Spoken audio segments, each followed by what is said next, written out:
Selamat pagi semuanya, Shalom. Saya sebagai penolong dari suami. Sebenarnya Pak Sentosa yang disuruh Mami kemarin untuk bagikan di sini, tapi tadi di mobil jawabannya gini, waktunya bukan aku sekarang, aku nanti lain kali ya tak siapkan dulu. Kamu duluan sekalian satu paket sama kemarin. Nanti aja aku nanti katanya, nanti ada waktunya, nanti aku mau katanya dia gitu. Nah saya tadi diingatkan Tuhan sebagai penolong. Oke lah saya tolong, kan dia yang nyetir saudara. Kalau dia nyetir kemarin malam dia persiapan tidak tidur, hari ini saya yang rugi. Karena dia yang nyetir saya tidak bisa menggantikan. Jadi saya ambil yang saya bisa tolong dia. Oke, Tuhan kami serahkan pagi ini dalam tangan-Mu Tuhan. Kami tahu kami tidak bisa berbuat apa-apa di luar Engkau. Roh Kudus tuntun kami, ajari kami apa yang ada dalam isi hati-Mu Tuhan. Berikan roh hikmat, pewahyuan yang dari Engkau, pengertian yang dari Engkau Tuhan, supaya kami bisa menangkap apa yang menjadi isi hati-Mu, dan supaya Engkau bisa melakukan apa yang menjadi bagian-Mu, dan kami melakukan apa yang menjadi bagian kami Tuhan. Kami sadar di luar Tuhan, di luar Engkau Tuhan, kami ini bukan siapa-siapa dan tidak bisa berbuat apa-apa Tuhan. Tarik kami terus Tuhan untuk melekat di hati-Mu Tuhan, seirama dengan detak jantung-Mu Tuhan. Taruh passion itu terus di hati setiap kami Tuhan, sebab kami tahu Tuhan kerinduan-Mu itu lebih besar dari kerinduan kami Tuhan. Keinginan-Mu untuk kami dekat lebih besar dari keinginan kami Tuhan. Terima kasih ya Roh Kudus, Engkau yang beracara, Engkau yang ambil alih semuanya, di dalam nama Tuhan Yesus, amin.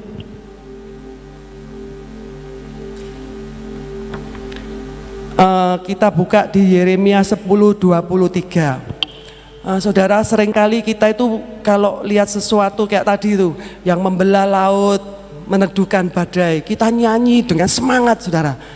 Tahu, memang kita nggak ngalami, kita nggak tahu, kita nggak pernah ngalami lihat laut yang terbelah secara langsung di depan mata kita, tapi kita percaya dan kita tahu itu terjadi, itu beneran, itu bukan dongeng, tapi itu beneran. Meneduhkan badai, Yesus meneduhkan badai, itu bukan dongeng, itu beneran, meskipun kita nggak ngalami langsung waktu itu. Tetapi seringkali kita cuman percaya dan amin waktu bareng-barengan gini, waktu kebaktian, waktu sama-sama amin, amin, amin. Bener-bener waktu ngalami, kita itu tidak bisa ngerasakan, kita itu tidak benar-benar percaya bahwa Tuhan kita itu Tuhan yang bisa membelah laut, yang bisa meneduhkan badai. Itu beneran, itu bukan dongeng. Nah seringkali untuk supaya kita ngalami, supaya kita percaya benar, Tuhan harus izinkan sesuatu terjadi dalam hidup kita, supaya kita tahu bahwa Allah kita itu Allah yang besar, dari pengalaman pribadi kita dengan Tuhan, bukan dari katanya orang. Seringkali kita cuma dengar katanya orang, kesaksian, oh bagus ya kesaksiannya si A, bagus ya kesaksiannya si B, bagus loh yang ini. Tapi kesaksian kita mana? Seringkali Tuhan pingin kasih kita itu pengalaman. Saya belajar suatu kali, saya itu, sebentar saya katanya dulu gini, dulu saya itu pertama kali kenal Tuhan, saya itu sering dengar khotbahnya Pak Yusak Cipto, meskipun saya nggak tahu orangnya. Saya dengar khotbahnya Pak Yeremia Rim almarhum, Pak Yusak Cipto almarhum dan Pak Yeremia Rim. Saya dengerin khotbahnya dia, saya beli kasetnya, saya dengerin. Saya nggak tahu padahal. Yang saya tahu cuma Pak Yeremia Rim, yang Pak Yusak Cipto saya nggak tahu, cuman sering dengar kasetnya. Dan mereka ngomongnya gini, saya dibayari Tuhan kemana-mana, saya nggak pernah nyesel ikut Tuhan. Saya dikirim Tuhan kemana-mana, ke Amerika kemana-kemana.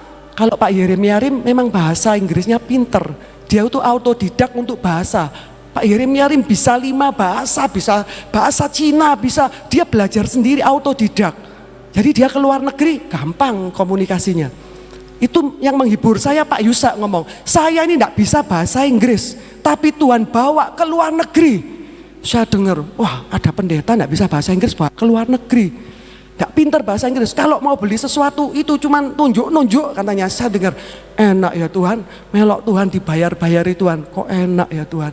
Kayak apa caranya dibayari Tuhan? Saya cuman mikir, enak ya Tuhan. Nah waktu itu saya masih kuliah semester terakhir, dan itu ada di kampus saya itu ada pengumuman study tour ke Danau Toba.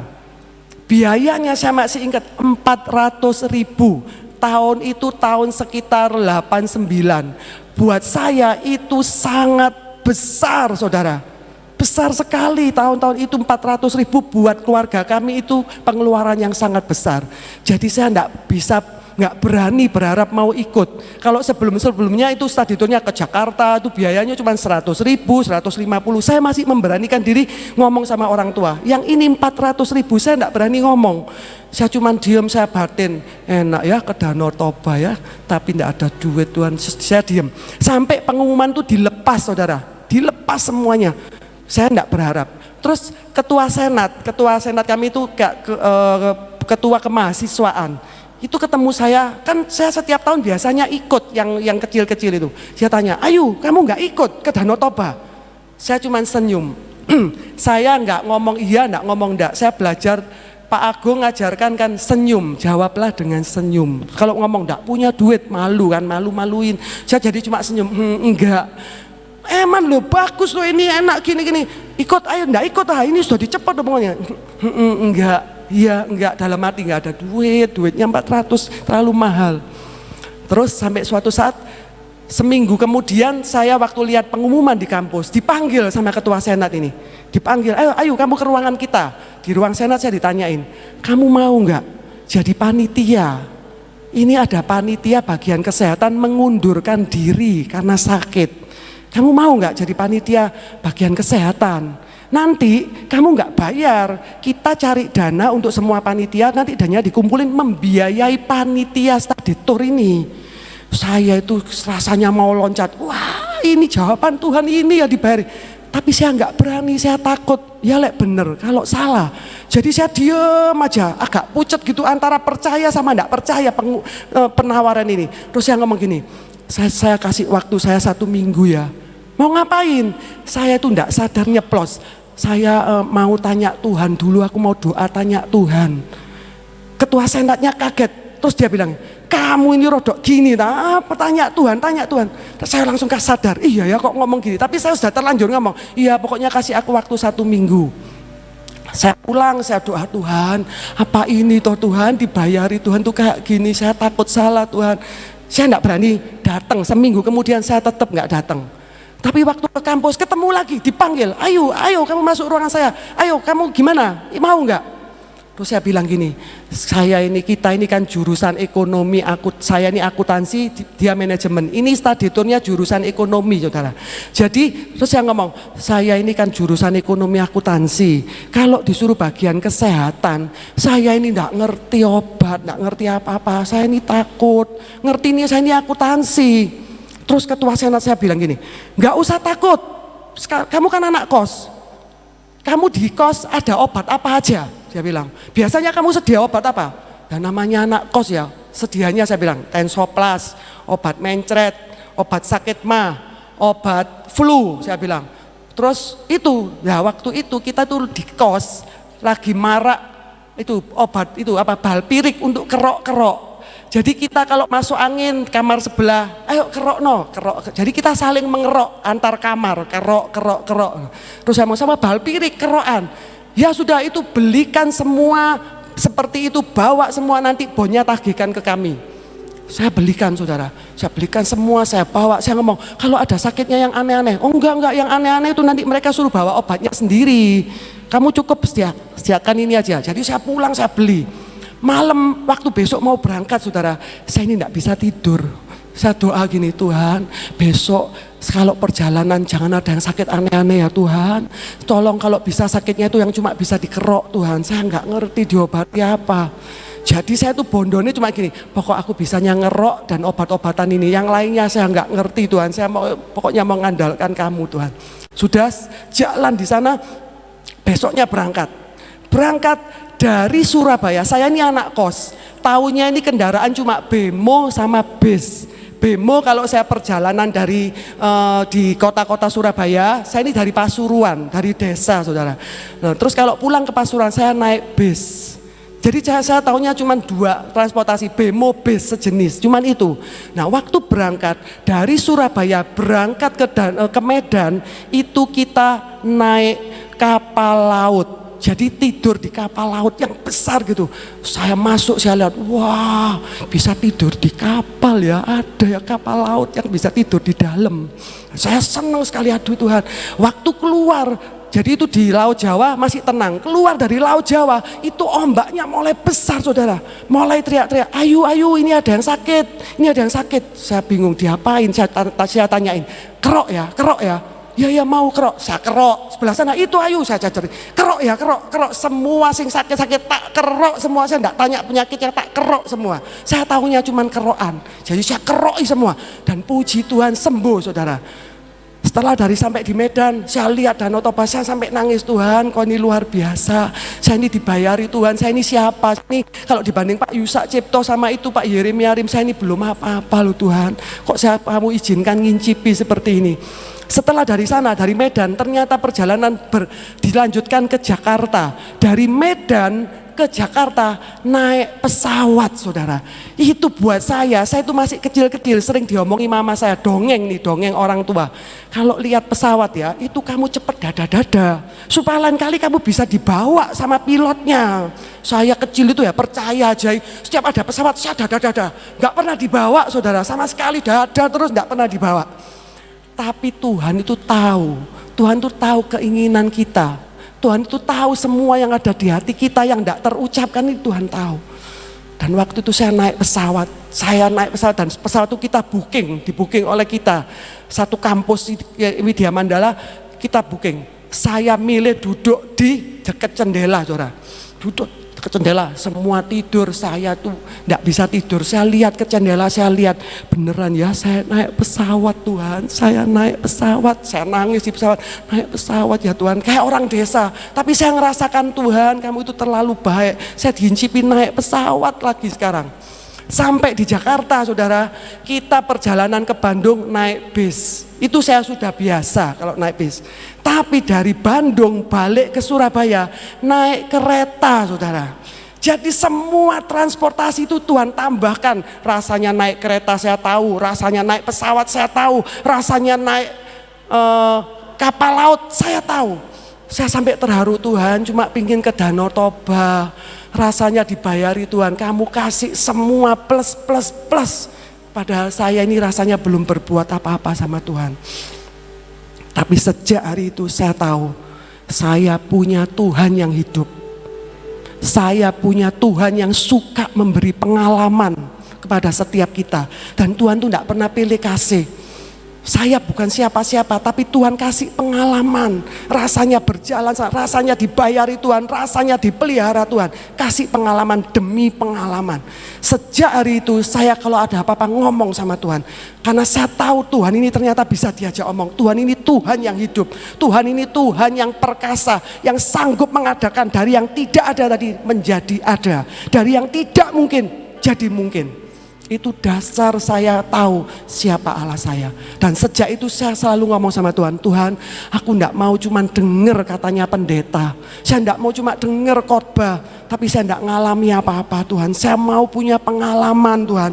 Kasih saya pengalaman Tuhan, supaya saya tahu Engkau dari pengalaman saya sama kamu Tuhan. Kasih saya pengalaman Tuhan. Memang saudara, waktu dialami enggak enak. Tapi setelah dilewati saya melihat kemanisan demi kemanisan. Apa dikatakan Pak Yusak Cipto, ngeri-ngeri sedap, itu ternyata yang saya alami luar biasa.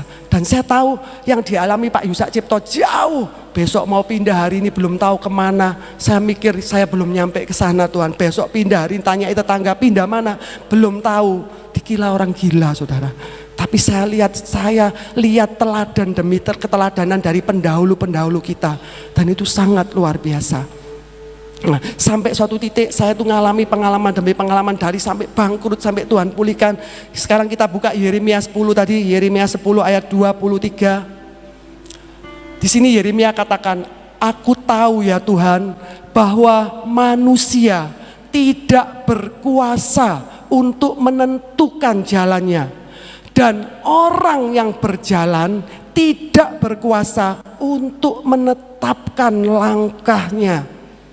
Waktu saya baca ini saya mikir, Tuhan ini loh sebenarnya Kebenarannya itu seperti ini, bahwa manusia itu tidak punya kuasa untuk menentukan jalannya. Kita tidak punya kuasa menentukan aku mau ini, mau ini, mau ini, mau ini. Sebenarnya firman kebenarannya ngomong tidak berkuasa menentukan jalannya. Sedangkan kita berjalan aja, Tuhan katakan orang yang berjalan tidak berkuasa untuk menetapkan langkahnya. Kenapa ada manusia kita diberi Tuhan, kita bisa melakukan semua semau kita? Karena Tuhan beri kita kehendak bebas. Kehendak bebas ini yang Tuhan berikan ke kita, itu yang kadang membuat kita melakukan hidup ini seenaknya kita. Kita tidak sadar bahwa kita itu tidak punya kuasa untuk menentukan jalan kita. Seringkali kalau kita milih sendiri, saya seringkali kadang-kadang ketatap, jalan milih sendiri sak karepe dewek, sampai ketatap baru sadar. Sampai ketatap, seringkali masalah demi masalah yang Tuhan izinkan adalah untuk kebaikan kita, untuk menyadarkan kita, supaya kita tidak sombong, supaya kita sadar dari mana kita diambil. Semuanya itu ternyata untuk mendatangkan kebaikan. Roma 8:28 itu sangat benar, bahwa Allah turut bekerja di dalam segala sesuatu yang kita alami, segala hal untuk mendatangkan kebaikan. Dikatakan sini kita tahu sekarang bahwa Allah turut bekerja dalam segala sesuatu untuk mendatangkan kebaikan bagi mereka yang mengasihi Dia, yaitu bagi mereka yang terpanggil sesuai dengan rencana Allah. Jadi saya belajar paling enak nurut Tuhan. Tuhan katakan di Mazmur 37 ayat 23 sampai 26. Paling enak ternyata nurut Tuhan.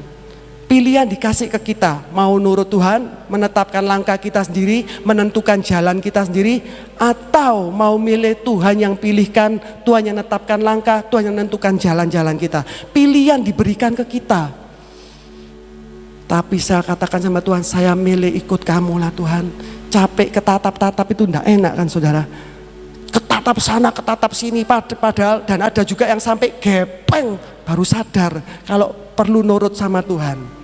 Nah, saya ngomong Tuhan, paksa aku Tuhan, paksa aku. Senjata yang paling ampuh yang Pak Yusak kasihkan adalah paksakan kehendak rencanamu Tuhan jadi atas hidupku Tuhan.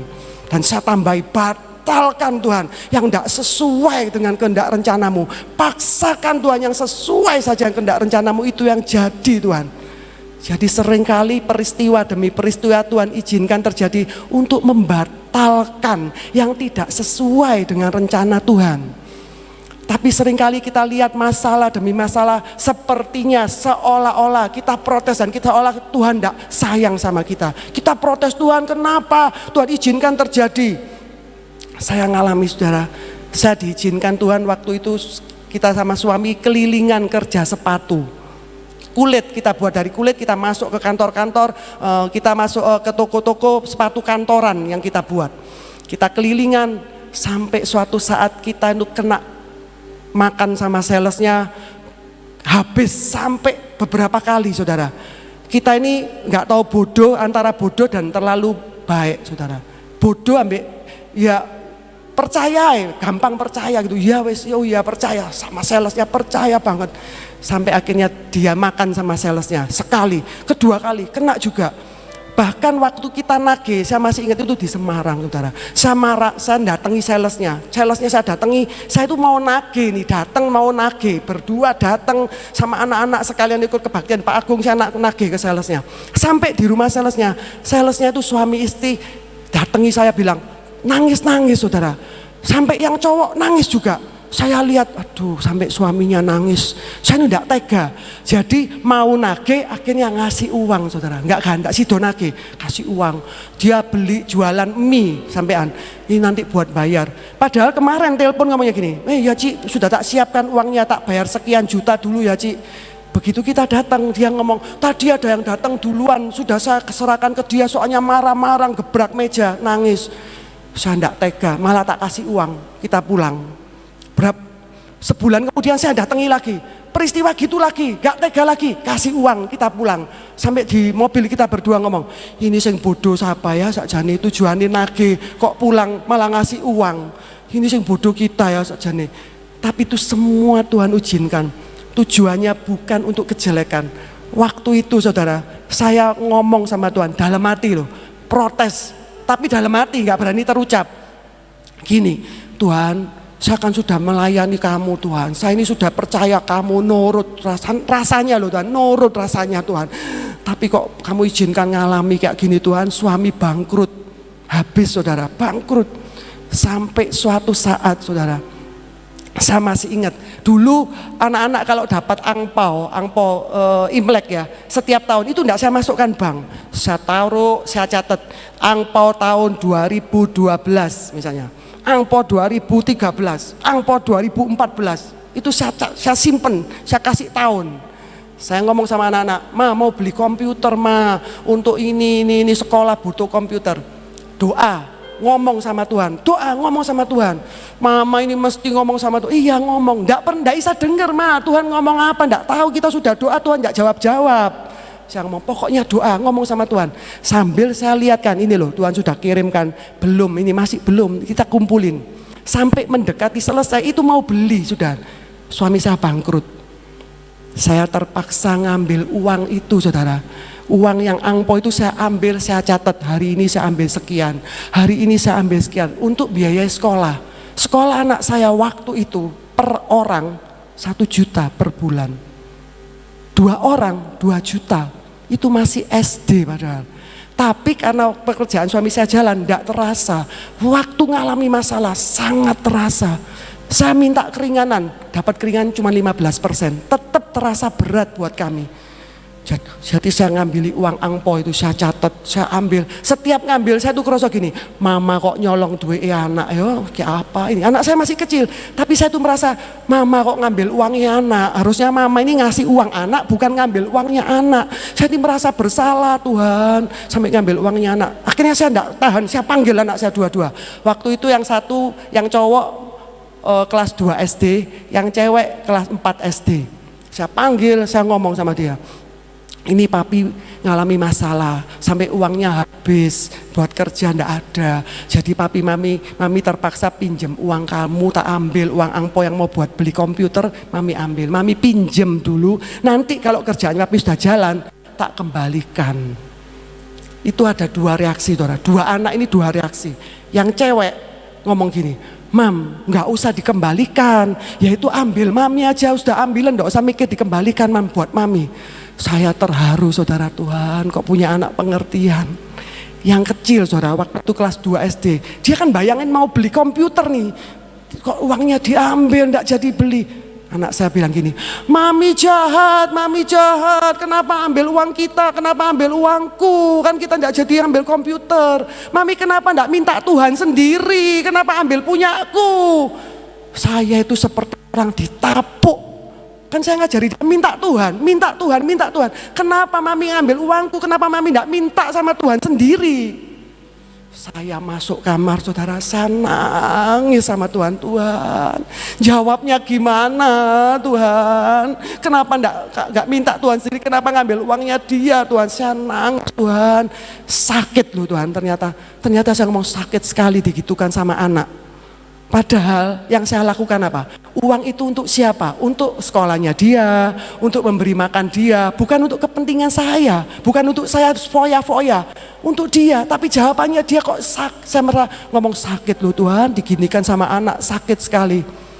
Itu Roh Kudus bisa bilang gini, kamu itu hanya mencicipi sebagian yang aku alami. Sakit kan digitukan anak. Terus Tuhan ingatkan gini, di dunia ini juga ada 2 jenis orang seperti itu. Yang satu, seandainya suatu saat sesuatu diambil dari hidupnya, diizinkan terjadi dari hidupnya, dihabiskan, sesuatu izin yang tidak enak terjadi, diizinkan, diambil dari hidupnya. Reaksinya yang satu, Tuhan semuanya dari kamu, semuanya dari kamu, dan aku percaya kamu yang memberi, kamu yang mengambil, semuanya untuk kemuliaan Tuhan. Nggak protes saudara, percaya Tuhan tuh punya rencana. Tapi yang satu protes, Tuhan kenapa, aku kan sudah pelayanan, aku tuh sudah hidup benar, aku sudah melakukan ini, kenapa diizinkan bangkrut, kenapa diizinkan ditipu orang, kenapa Tuhan, kenapa kamu nggak jaga. Saya itu waktu diomongi gitu, Saya itu nangis saudara, saya ngomong, Tuhan, saya ini jenis anak yang kedua.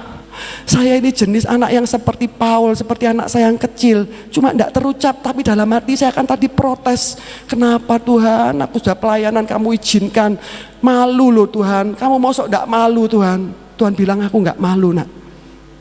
Karena ternyata diizinkan Tuhan untuk kebaikan. Seringkali sesuatu diizinkan Tuhan hilang dari hidup kita, diambil dari hidup kita untuk kebaikan kita, untuk kebaikan kita. Saya tadi ngambil uang anak saya untuk kebaikan dia, untuk memelihara dia, untuk sekolahnya dia, bukan untuk kebaikan saya. Saya belajar, saya nangis, Tuhan aku minta ampun, saya ternyata jenis yang kedua. Berarti saya itu menyakiti kamu persis seperti anak saya yang kedua nyakiti kamu ya Tuhan. Cuma tidak terucap, tapi di hati saya sudah protes rasanya. Saya ngomong, Tuhan saya tidak minta masalah ini dilalukan, saya tidak minta masalah ini dihentikan. Saya mau Tuhan selesaikan sampai tuntas. Kasih aku kekuatan Tuhan untuk melewati semuanya. Aku mau lulus Tuhan, aku mau lewati sama kamu Tuhan. Dan seringkali Tuhan Yesus ngomong gini, nah seringkali Tuhan izinkan kita ngalami sesuatu sampai kita nangis-nangis. Dan Yesus itu ikut nangis sama-sama kita. Karena itu Tuhan izinkan. Mana ada orang tua yang tega lihat anaknya ngalami masalah? Mana ada orang tua yang tega lihat anaknya menderita? Enggak ada. Kalau orang tua normal enggak ada. Bahkan banyak orang tua yang saya dengar ibu-ibu kalau anaknya sakit ngomong gini, Pak lebih baik dia jangan sakit, aku aja yang sakit, jangan dia. Padahal kebenarannya jangan ada yang sakit, semuanya sembuh oleh bilur-bilur darah Yesus. Tapi seringkali karena mama-mama ini ya gitu, jangan aku menderita, kita cukup yang menderita, anak-anak kita jangan menderita. Kalau orang tua aja punya perasaan seperti itu, apalagi Tuhan.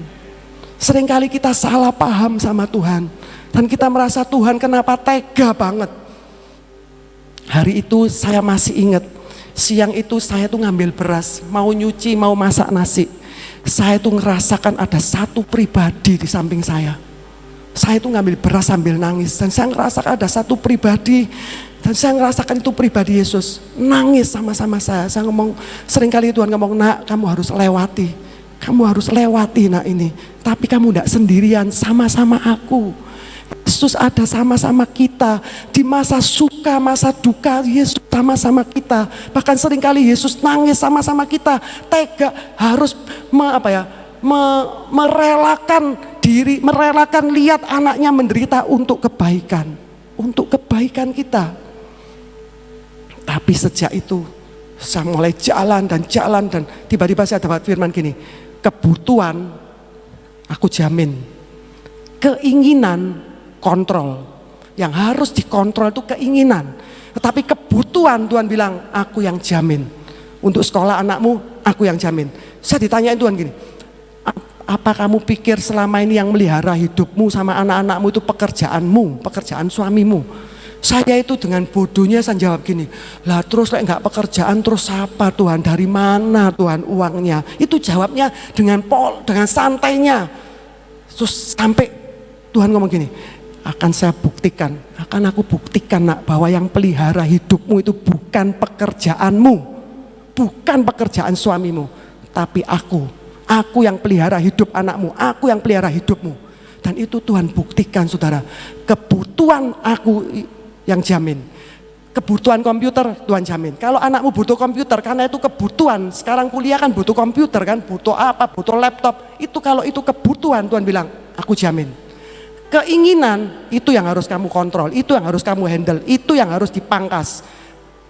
Saya belajar jalan sama Tuhan, dan Tuhan buktikan saudara.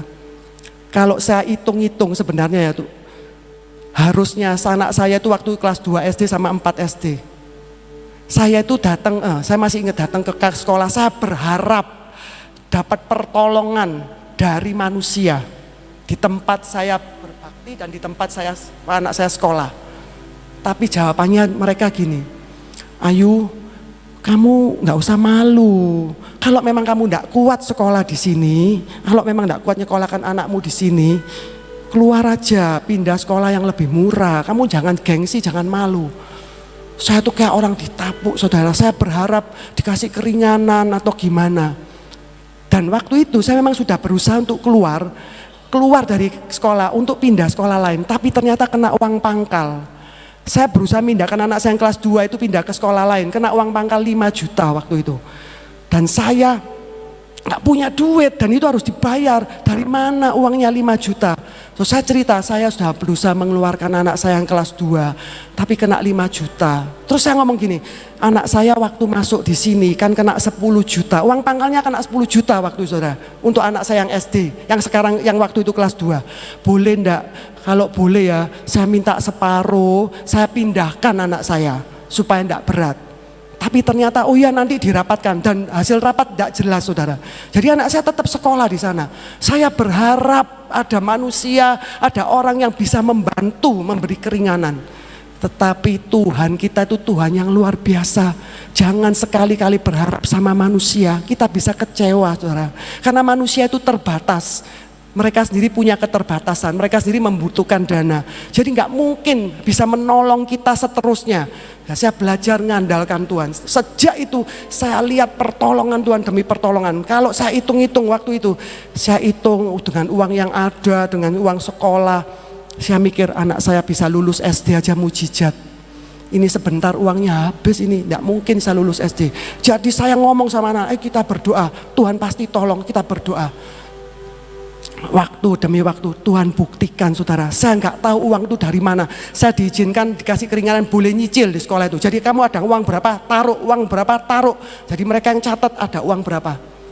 Sampai ujung-ujungnya saudara, sampai anak saya lulus SD itu uangnya nggak kurang saudara. Bahkan ada kelebihan 2 jutaan atau berapa gitu. Dan waktu itu menurut saya besar. Ci ada uang lebih, Ci anakmu kan sudah lulus, ini ada uang lebih. Saya ngomong sama dia, tak kasih, sudah nggak usah dibalik, no ini dari Tuhan, ini Tuhan sih melihara buat aku, buat saya mujizat, anak saya bisa lulus dengan biaya segitu. Sampai anak saya akhirnya waktu SMP saya pindahkan ke sekolah lain yang lebih murah. Nah waktu itu anak saya teskan di sekolah, waktu itu namanya sekolah Petra. Nah di sana anak saya tes, waktu hari tes itu hari Sabtu. Anak saya itu yang cewek itu sakit saudara, panas badannya.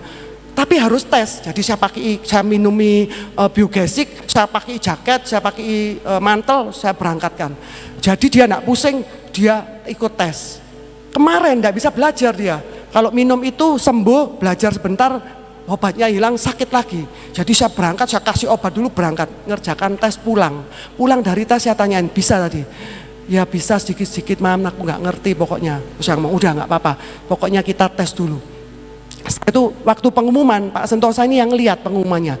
Saya nunggu di mobil, saya takut, saya ndredeg. Ternyata waktu dia balik, wajahnya pucet saudara. Saya mikir, wah gak keterima berarti, gak keterima.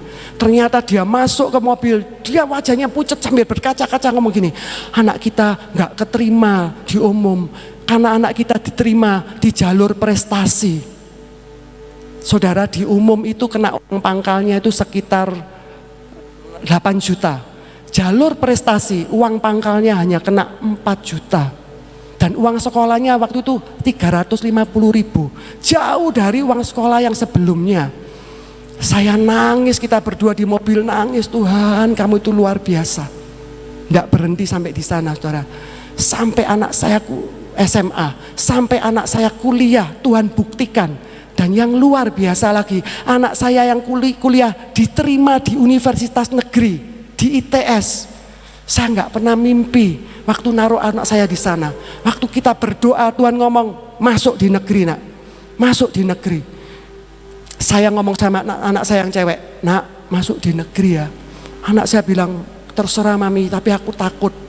Tapi waktu kita berdoa, dicoba ya nak. Jadi waktu saya masukkan anak saya di jalur prestasi itu di negeri, itu saya minta surat dari sekolahan. Saya mau masukkan anak saya di negeri, dikasih laporan rapotnya. Terus yang petugasnya bilang gini, Bu, tapi kalau ini diterima jangan batal loh Bu, harus masuk. Jadi bukan untuk coba-coba. Jadi ibu pikirkan dulu baru dimasukkan. Saya perundingan sama anak saya, sama Gaby yang cewek. Gimana nak? terserah mami dapatnya gimana. Oke, kita sepakat ya, kalau bukan dari Tuhan tidak diterima, kalau dari Tuhan diterima, tapi Tuhan yang jamin. Berarti saya sesungguhnya takut saudara naruh anak saya di negeri, anak saya putih saudara, cewek, saya mikir aduh Tuhan. Tapi akhirnya saya masukkan dan keluar pengumuman, diterima saudara. Orang seneng, seharusnya seneng, saya rodok takut. Mulai takut, tapi Tuhan temukan saya dengan orang lain yang anaknya juga masuk negeri, bahkan di universitas yang lebih ekstrim. Dan dia bilang sama saya gini, Ayu kamu itu kenapa bingung? Saya bilang saya takut lingkungan dan lain sebagainya. Dia bilang kamu pikir di luar negeri lebih aman? Di luar negeri itu homoseksual, lesbi, narkoba, seks bebas. Kamu pikir di luar negeri lebih aman? Saya sadar, iya ya, paling aman. Masih mending di sini kamu masih bisa ngasih pengarahan ke dia. Saya mikir, iya ya, saya pikir iya. Oke, saya mantap saudara, masuklah di negeri. Masuk di negeri tanpa uang pangkal saudara. Itu kalau enggak Tuhan, enggak mungkin. Makanya Tuhan janji, kebutuhan aku yang cukupi. Tuhan buktikan dari waktu ke waktu bahwa Tuhan yang pelihara saya, bukan kerjaan saya yang pelihara hidup saya dan anak-anak. Anak yang kedua saudara, itu lebih ekstrim lagi. Masalahnya anak yang kedua ini bukan orang yang rajin, suka belajar. Saya ngomong sama anak yang kedua, kamu harus masuk di negeri. Tuhan ngomong kamu suruh coba tes di negeri. Anak saya itu ogah-ogahan. Kurang 1 minggu nggak belajar saudara. Terus dia bilang aku mau masuk jurusan marketing, padahal dia IPA. Saya ngomong gini, mami ini nggak rela. Saya tuh rasanya nggak rela. Waktu itu masuk di Widya Mandala daftar di tempat saya tuh dulu ekonominya juga Widya Mandala. Tapi saya ngelihat orang jurusan marketing, orang jurusan manajemen itu sekolahnya santai saudara, keluyuran, bolos, kesana kesini, nggak takut ketinggalan pelajaran. Saya bilang sama anak saya, mami ini enggak rela nak kamu masuk di manajemen, di marketing. Kalau marketing aja bisa dipelajari. Nah, aku seneng mam, aku enggak seneng di belakang meja. Dia bilang, oke sampai tak tes bakat minat untuk memperkuat. Biasa mama-mama kan punya kekuatan khusus. Saya tes, keluar saudara, keluar bakat minat. Salah satunya itu marketing ternyata. Saya diem, waduh sudah ya udah. Saya bilang oke. Marketing, masuklah, terserah kamu, enggak apa-apa. Tapi tetap harus tes di negeri. Akhirnya dia tes. Nah, waktu mau tes di negeri, dia kan IPA, dia enggak punya buku-buku IPS. Saya bilang, pinjem tuh teman-temanmu yang IPS. Enggak tahu tiba-tiba dia bilang gini, Mam, wis tak putus no. Aku masuk jurusan seperti Cici aja. Cicinya masuk jurusan statistik, dia suka matematika. Seperti Cici aja mah matematika. Saya tanya dia, saya lihat wajahnya, serius kamu mau masuk jurusan matematika? Katanya enggak suka di belakang meja. Wis pokoknya enggak apa-apa, enak mah matematika, enggak usah hafal-hafalin. Aku rasanya enggak mau wis hafal-hafalin, menghafalkan. Akhirnya tes, dia di ITS, itu jalur bukan jalur prestasi, tes. Tes itu ngelawan seluruh Indonesia saudara. Saya tahu anak saya yang cowok ini enggak pinter saudara, sama sekali enggak pinter. Males, ogah-ogahan, gampang puas. Kalau belajar saudara, Paul sudah belajar? Sudah bisa. Loh kalau bisa dipelajari lagi, dimantepkan. Cukup. Kalau dapat jelek, itu habis tes ya pulang. Gimana Paul? Hasilnya? Bisa. Tiba-tiba kok enggak pulang-pulang? Remedi saudara. Jam 3, kok enggak pulang-pulang? Ternyata remedi. Remedinya itu siang. Setelah pulang sekolah biasanya remedi. Kalau tak tanyain, loh katanya bisa, kok remedi? Jawabannya apa? Rasanya bisa memang waktu itu, enggak tahu kok bisa remedi. Teman-temanku loh banyak yang remedi semua, banyak yang nilainya lebih rendah dari aku kok, enggak apa-apa. Saya tuh mikir, aduh Tuhan, saya tuh sama anak saya yang nomor 2 ini, pernah saya ngadep di depannya dia, nangis. Saya ngomong, kuliah ini kamu itu ya, kita itu perjuangan, sekolah ini perjuangan uangnya. Kalau enggak Tuhan yang tolong. Saya tuh sampai pernah nangis di depannya dia. Tapi kalau enggak Tuhan cuma suruh dia doakan dia. Saya tuh sering ngomeli, kalau kecil itu dulu sering gini, berangkat sekolah bawa botol, pulang botolnya ketinggalan. Pas sampai pakai ujung yang terakhir itu pakai rompi saudara. Berangkat sekolah ini seragamnya ada rompi. Pulang rompinya itu enggak ada, pulang enggak pakai rompi. Saya ngomong, rompinya kemana nak? Itu tadi itu ditarik-tarik sama temen sampai sobek. Akhirnya tak tinggal. ditinggal rompinya, pulang enggak rompian. Saya jengkel, saya ngomong, kamu terus akhirnya dia pakai dipinjemi kak rompi di sekolah yang ketinggalan tuh besar, ekstra L, padahal anak saya itu kecil. Jadi pakai rompi kedodoran. Saya ngomong sama dia, tanggung jawab sama Tuhan kamu. Kalau mau rompi baru, ngomong sendiri sama Tuhan. Pakai ini sekarang yang kedodoran. Malu mam, enggak usah malu. Jalani, salahmu sendiri. Kamu yang enggak tanggung jawab. Jalan. Dengan berlalunya waktu, enggak sobek itu waktu itu rompinya ketinggalan di sekolahan dan waktu dicari hilang. Akhirnya dia dapat rompi yang ekstra L itu, yang double L itu. Nah, saya kan enggak mau belikan. Itu lucu ya, suatu hari dia tuh tarik-tarikan sama temennya. Temennya tuh tiba-tiba main-main itu ditarik rompinya sampai sobek.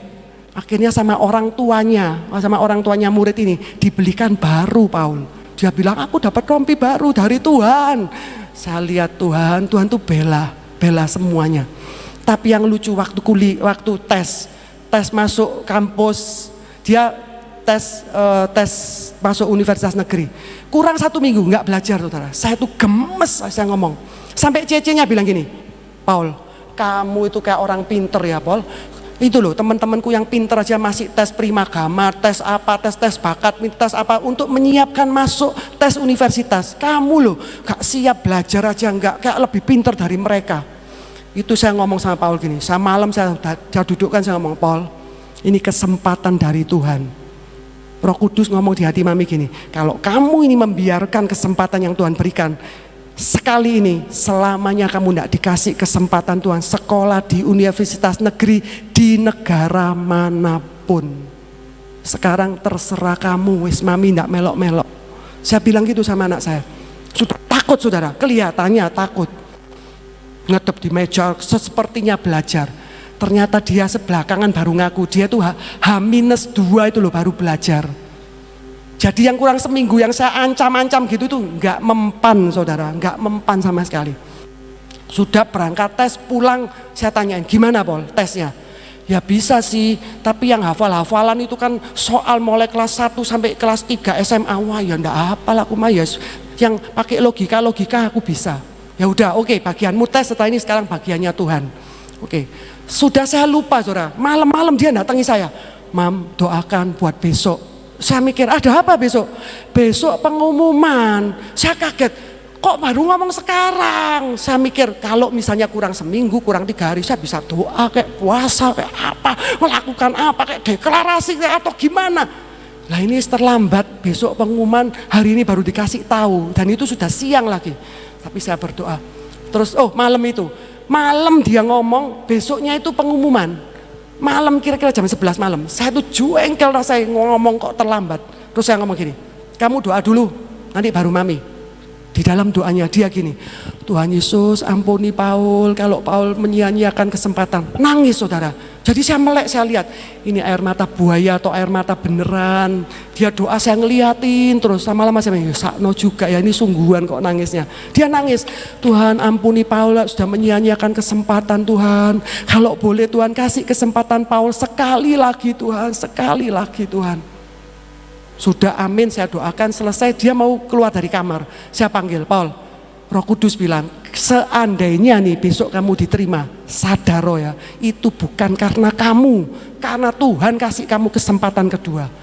Dia jawab gini, iya Mam, aku tahu diri kok, aku ngerti kalau Tuhan kasih kesempatan kedua, itu bukan aku.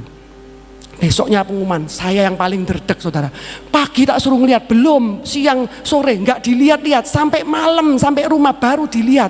Sampai jam 9 malam, jadi saya derdek itu mulai pagi, ini diterima apa nggak diterima. Jam 9 malam dia masuk kamar mandi, keluar ngomong gini, Mam, aku nggak diterima di ITS. Jadi kampusnya cicinya itu ITS.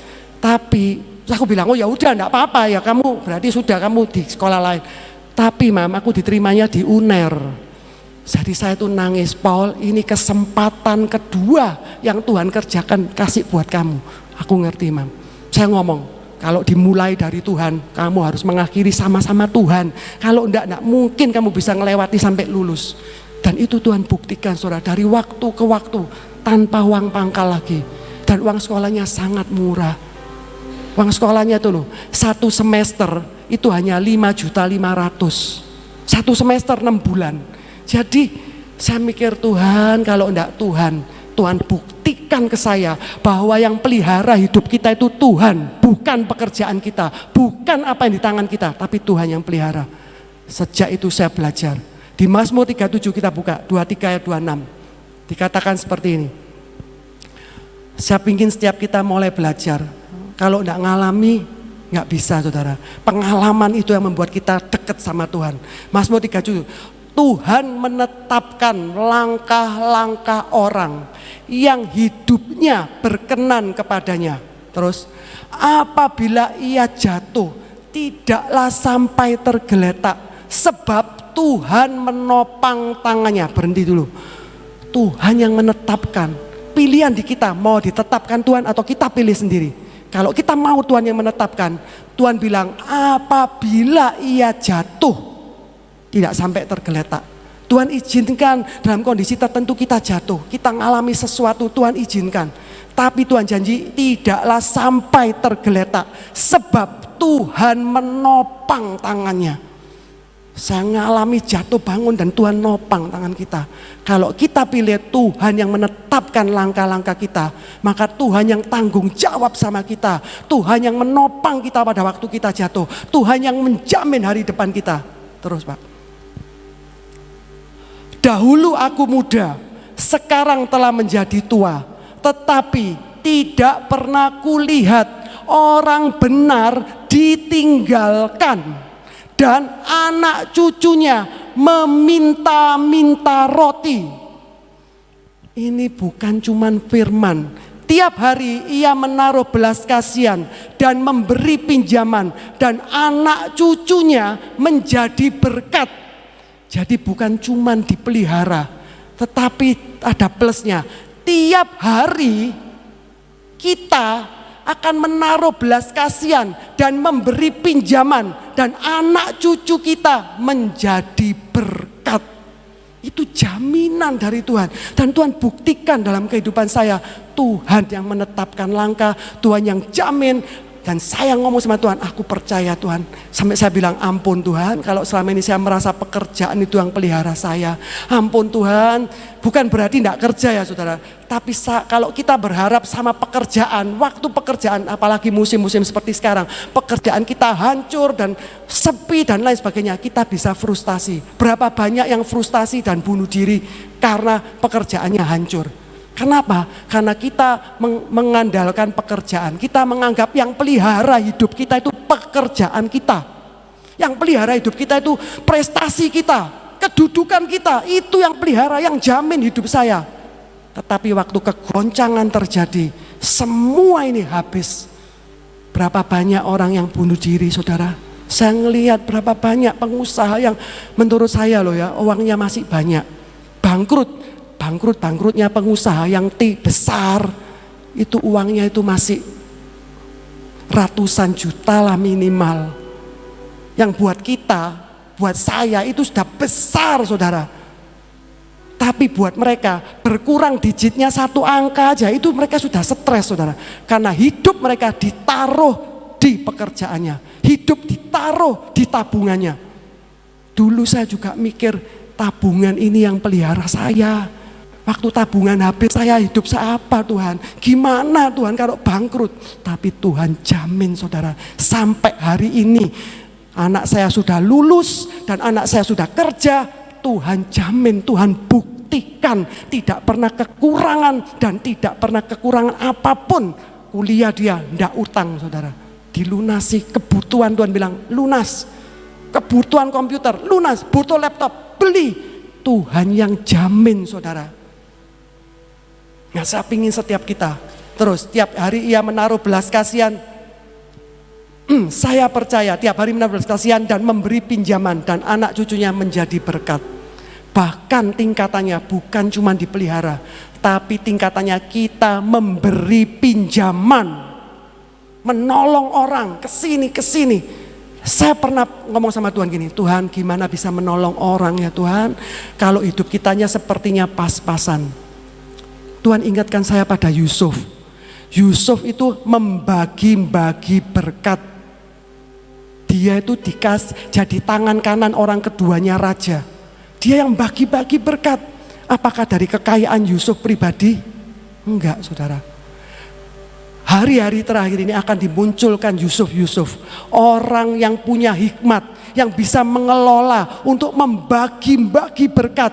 Taruh berkat. Makanya saya sangat terharu lihat Bahtera, kegerakan dari Bahtera. Di masa sukar membagi-bagi berkat. Yang menurut orang dunia itu suatu kebodohan. Harusnya di masa sukar irit, bukan bagi-bagi. Tapi di dalam Tuhan semuanya itu terbalik, saudara. Di masa sukar bagi-bagi berkat. Di masa saya waktu itu masa sukar, Tuhan bilang tabur ke sini. Saya mikir takut, Tuhan, nabur. Ini loh kurang. Tuhan bilang, kamu mau hilangkan kekhawatiran, salah satu cara, tabur. Begitu kamu khawatir, nabur. Begitu khawatir, nabur. Saya ngomong, iya Tuhan, itu salah satu cara supaya kamu tidak khawatir. Tabur. Begitu kita lepas, itu ada sesuatu yang terlepas, saudara, di dalam. Dan saya mulai belajar. Tuhan membuktikan. Saya lihat perjalanan di Bahtera, saya bersyukur Tuhan taruh kami ikut pergerakan di Bahtera. Karena saya melihat sendiri, saudara, kalau tidak ada pergerakan, mati, saudara. Tidak cukup cuman rajin kebaktian di gereja. Nggak cukup orang setia masuk gereja dan mana sih bangku gereja. Bahkan sampai ada yang bangkunya itu sampai sepertinya tuh trademark. Pokoknya jangan duduk di sini, ini tempat saya. Sampai orang kalau mau duduk tempat itu merasa bersalah. Karena itu bangkunya sudah langganan di sana, nggak ada orang yang berani. Nggak cukup cuman jadi pengunjung yang setia gereja. Nggak cukup cuman jadi pengunjung setia persekutuan. Tuhan katakan waktunya menjadi berkat. Menjadi berkat, bukan cuma masalah uang. Apa yang bisa kita berikan untuk jadi berkat? Bisa perhatian kita, bisa apapun, tenaga kita, doa kita. Bahkan seringkali saya nyiapkan cuma telinga, saudara, untuk dengarkan keluhannya orang. Karena ternyata tidak banyak orang mau menyiapkan telinga untuk dengarkan keluhan orang. Tapi itu juga membagi berkat, saudara. Dan kadangkala Tuhan ngomong, nak, kasih dia sekian, nak kasih. Saya rasanya takut, tapi begitu saya lepas itu ada kemerdekaan, saudara, yang dan kebahagiaan yang tidak bisa dibeli dengan uang. Dan sampai hari ini Tuhan membuktikan. Penutupnya Mazmur 37, 18, 19. Tuhan mengetahui hari-hari orang yang saleh, dan milik pusaka mereka akan tetap selama-lamanya. Terus 19. Mereka tidak akan mendapat malu pada waktu kecelakaan, dan mereka akan menjadi kenyang pada hari-hari kelaparan. Tuhan jamin akan menjadi kenyang pada hari-hari kelaparan. Kalau kita tidak ngalami, cuman ngomong, cuman ya amin, tapi kita tidak ngalami, rugi, saudara. Saya selalu ngomong Tuhan kasih pengalaman, firman jadi daging Tuhan.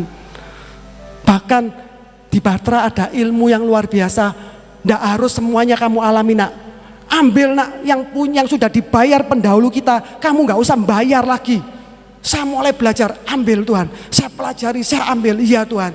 Yang sudah dibayar pendahulu saya tidak perlu bayar lagi Tuhan. Saya tinggal menjalani, saya tinggal mempercayai dan lakukan apa yang pendahulu kita pernah lakukan. Keteladanan mereka. Dan saya juga melihat keteladanan Mami. Saya ditunjukkan Tuhan keteladanan mereka yang bukan cuma ngajar, tapi menghidupi apa yang diajarkan. Gampang enggak? Enggak gampang, saudara. Apakah mereka sempurna? Saya tahu tidak ada manusia yang sempurna.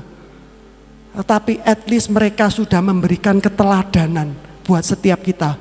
Dari semua kelemahan mereka, justru kelemahan mereka menunjukkan ke kita bahwa Tuhan tidak mencari orang yang sempurna, tetapi Tuhan cari orang yang mau, bukan yang mampu. Jadi saya ingin setiap kita, saya tutup ini dengan satu cerita. Saya terakhir, saya tuh ngalami, saudara. Sesuatu pergolakan yang rasanya tidak memungkinkan, rasanya nggak enak saudara, rasanya itu sakit semua. Tapi saya mulai belajar firman itu. Saya ngomong terus, Tuhan, aku tahu Tuhan, manusia hidup tidak berkuasa untuk menetapkan jalannya Tuhan. Aku itu tidak punya kuasa netep no jalanku Tuhan, aku tahu Tuhan. Dan aku yang jalan tidak berkuasa menetapkan langkah. Dan Tuhan tuntun, Tuhan tuntun, Tuhan tuntun. Dan membukakan banyak hal saudara. Dan saya sendiri mengalami saudara.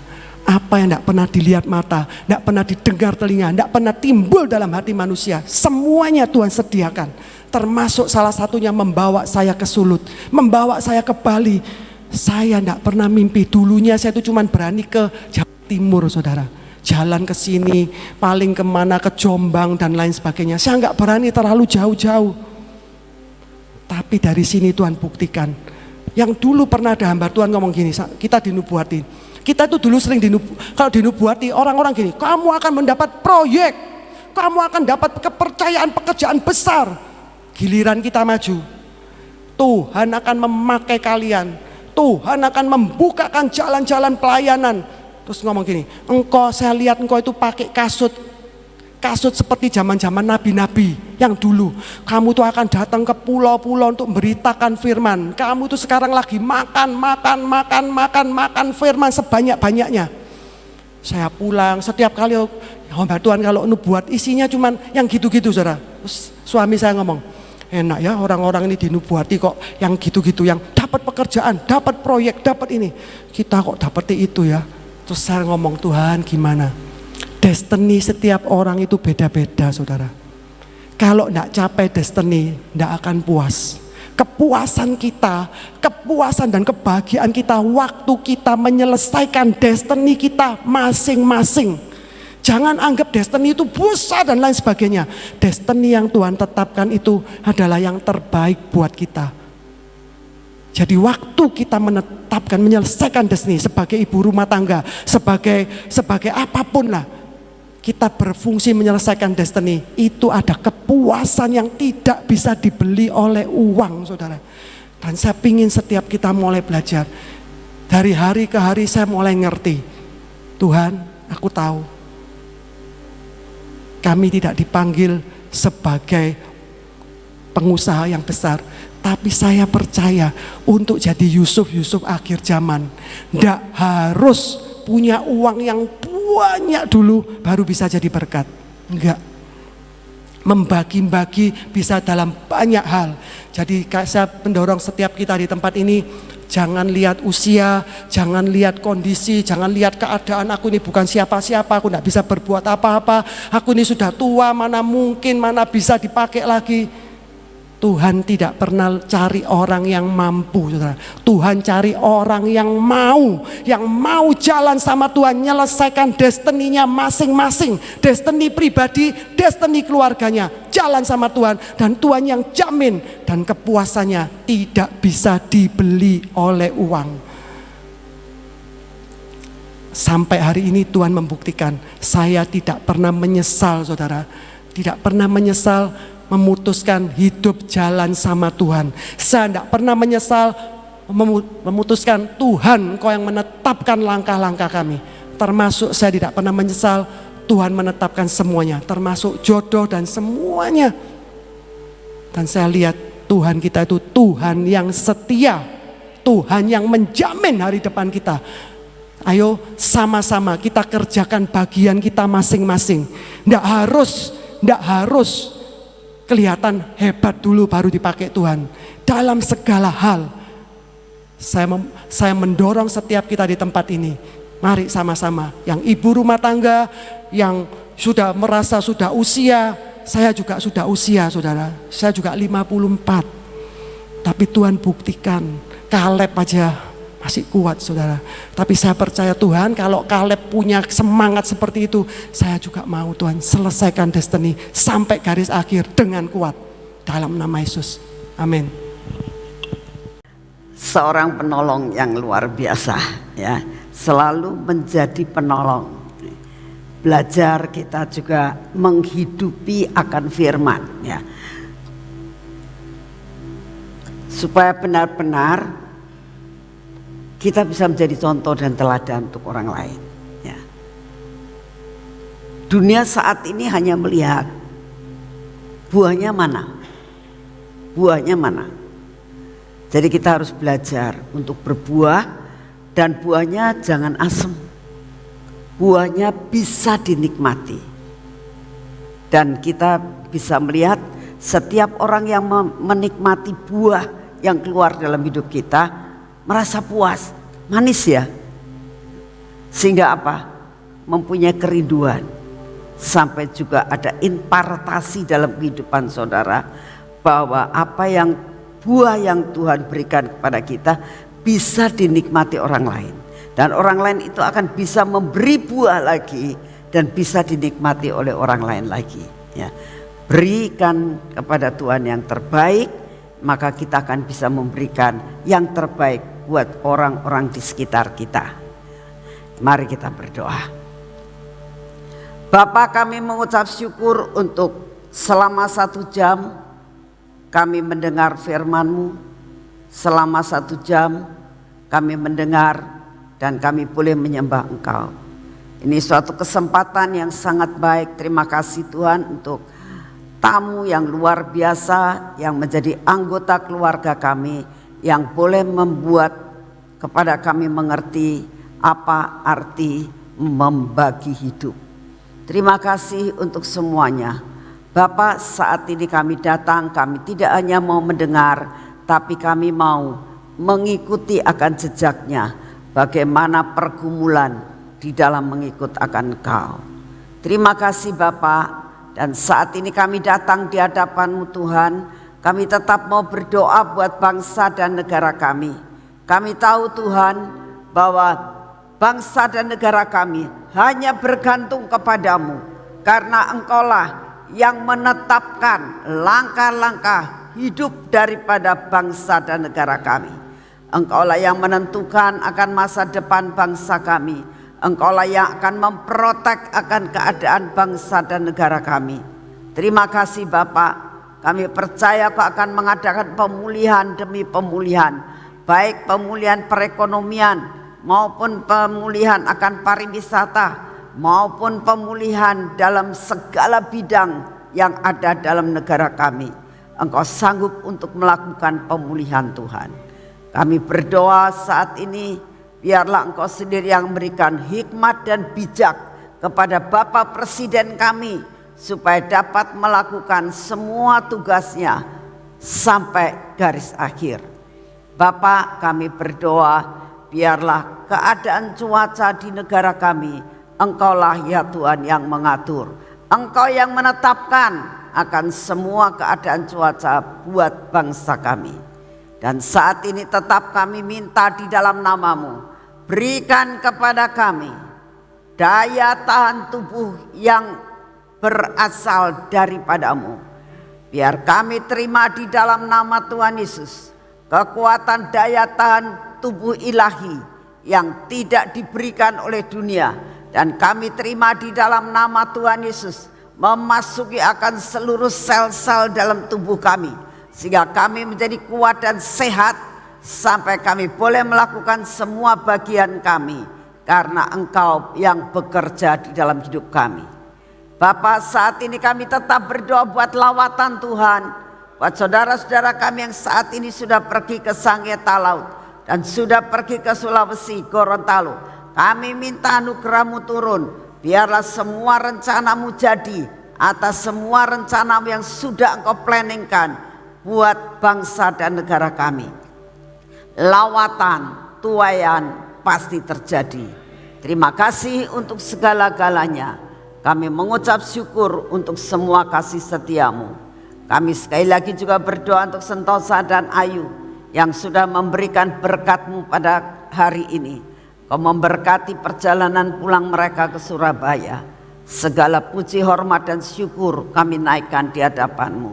Mari kita masuk dalam pengurapan.